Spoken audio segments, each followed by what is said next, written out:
What you got going on? I don't want to hear your demons. I don't want to hear your demons take my soul. You demons want to take my soul away. I don't want to let you demons steal my soul. I don't know what's going on. What I see you first. What's going on? What you got going on? Why am I here? I just want to talk to my mom and dad. What's going on? What's going on? What's going on?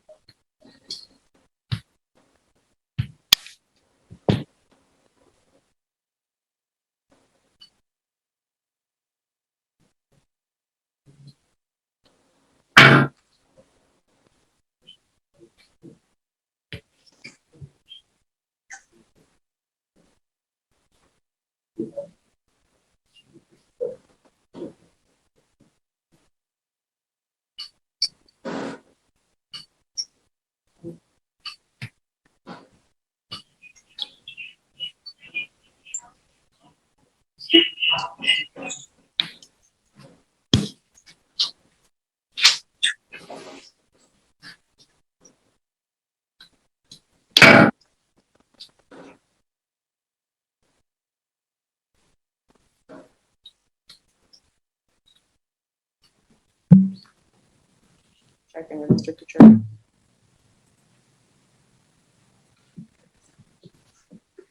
They're both.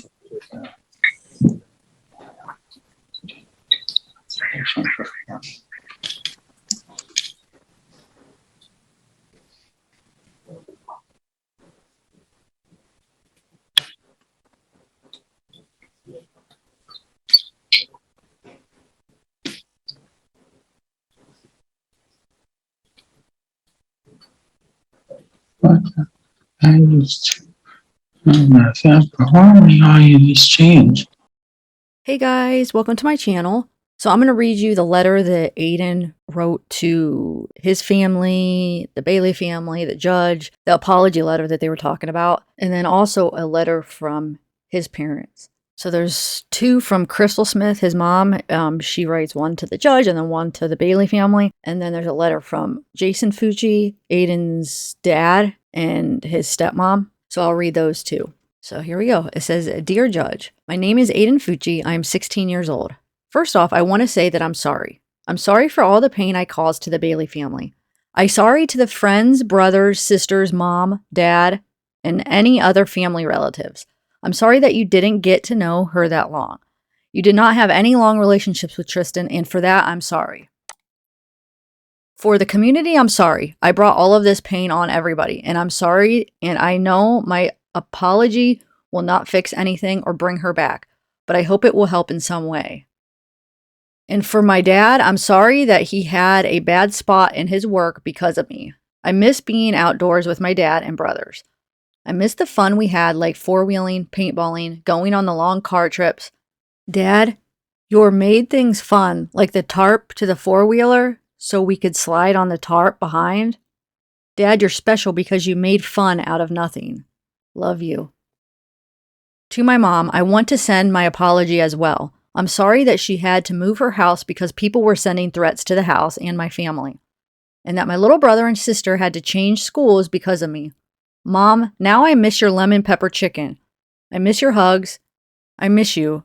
The longer I'm in here, the more I forget, the more memories I lose. I'll never forget you love me. Aiden Fucci, Sunday, March 12th, 2023. Okay, so that's his apology. So that must be what they were all talking about. Like when Bailey's dad said, about the apology. And somebody else brought it up too. A couple of witnesses brought up about the apology. It was all like negative stuff about it, how they didn't feel like it was sincere or whatever. Okay, so the first one I'll read, this one is from Crystal Smith, Aiden's mom. It says, March 20th, 2023, Honorable Judge R. Lee Smith. It's got the address of the courthouse.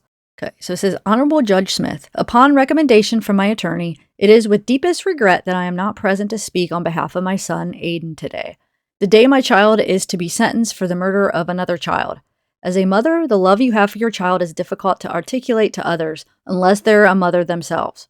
To be helpless to protect your child is a mother's worst living nightmare. To cope with such a loss is unimaginable. I grieve for the devastating loss of Tristan. I grieve for the subsequent arrest of my son, and I grieve for the irreparable agony inflicted on the Bailey family, as well as all other friends and families affected. Most of all, however, I grieve for Stacy Bailey as a mother.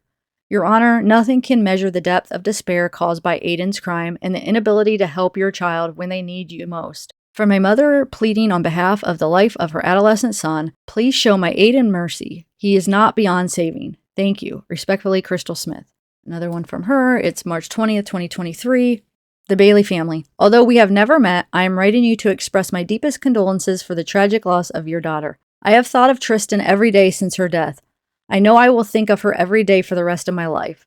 I know my words cannot undo anything, and I know you will experience the grief you are suffering for the rest of your lives.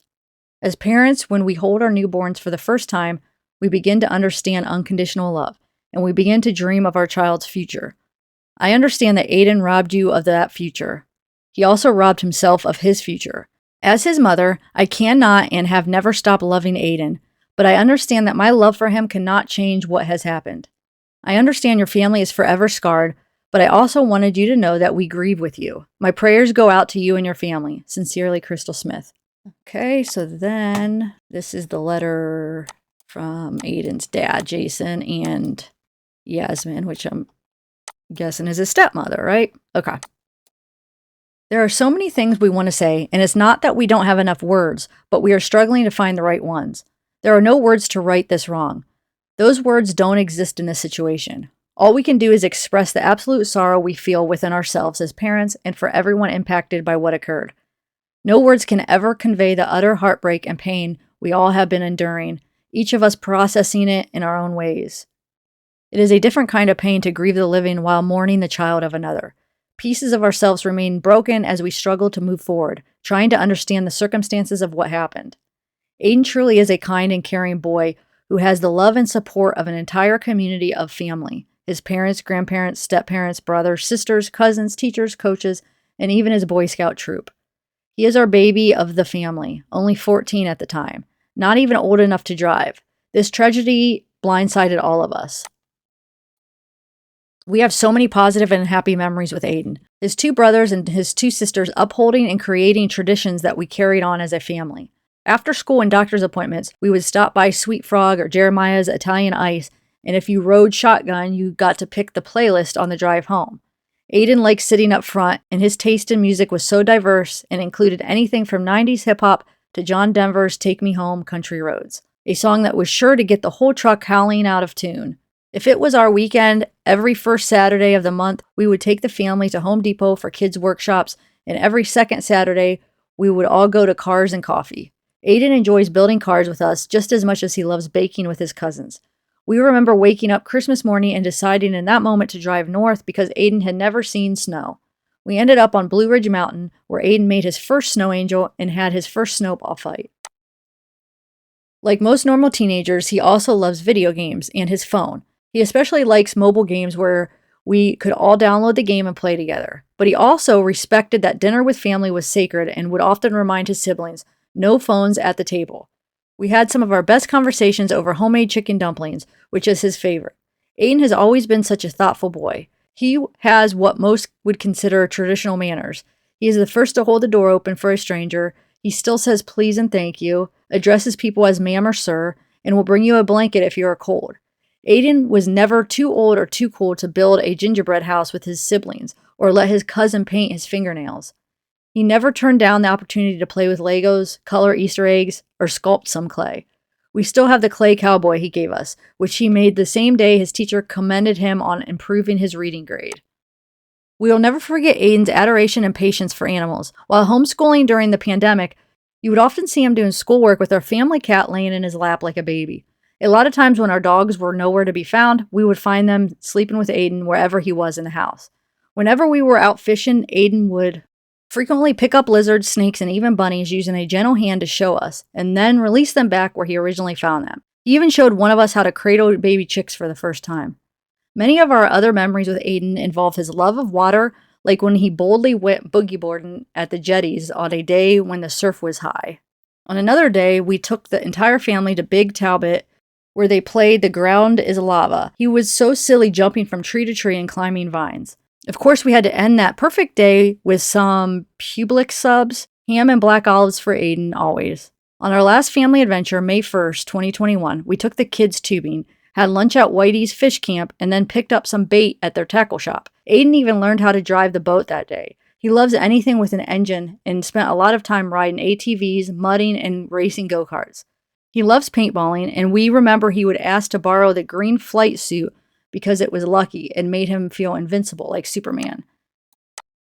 This is the Aiden we know. This is the boy we remember. The same boy who sat between us at the movie theater, slurping his white cherry icy, asking if we thought this was going to be a good movie. The same boy that would say, "I love you," at the most random time. A 14-year-old kid trying his best to navigate through his adolescent years. Mostly fearless, sometimes apprehensive, but always our son. We respectfully request the court's compassion and mercy. Sincerely, Jason and Yasmin. February 22nd, 2023. Okay, there's the letters. Yeah, let me know what you guys think in the comments, and I will see you guys in the morning for the sentencing.